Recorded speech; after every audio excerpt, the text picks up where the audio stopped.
Glory be to the triune God. We all are on a pilgrimage towards the Calvary. We have entered the second week of the great Lenten season. For today's meditation, we have the portion from the Gospel according to St. Luke, chapter 6, verses 27 to 31. This portion can be told as the gist of the teachings and the life of Jesus. We can find that what Jesus taught us and his disciples were practiced and shown to us on the Calvary. In the season of Great Lent, the Church calls us all for repentance and renewal. Today's Gospel is a challenge to us to reflect on the radical love Christ commanded us to embody. It is a call to align our hearts with God's mercy and to put on love into action. The first point which I would like to share with you is the verse 27, where Jesus is telling us, is teaching us, love your enemies.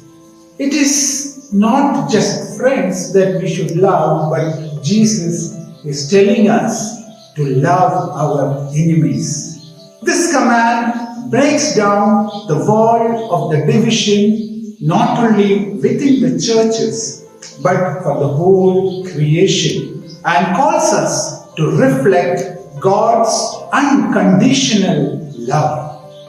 During Lent, as we fast, let us also fast from resentment, envy, and hatred.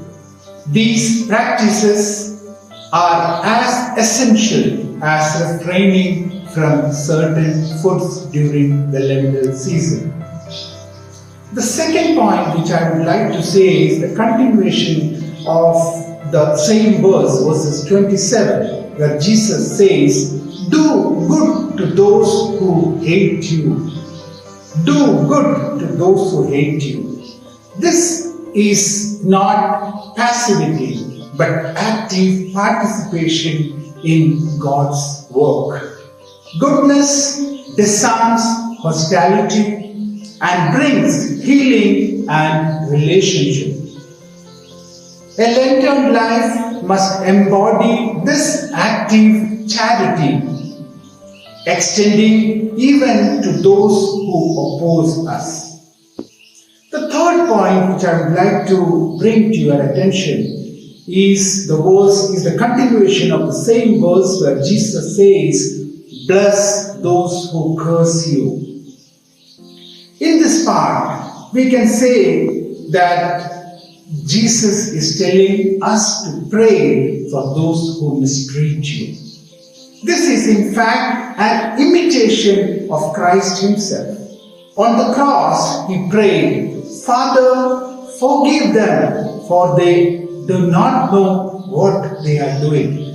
Lent is the time to cultivate this Christ-like disposition, purifying our hearts through prayer and forgiveness.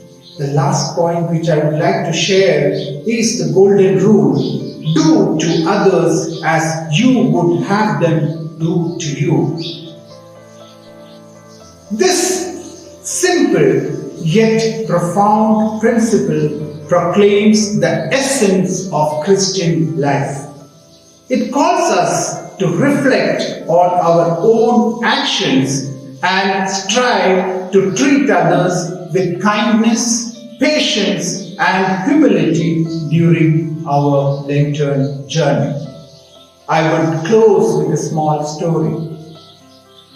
There was once a monk who was insulted continuously by a man for days.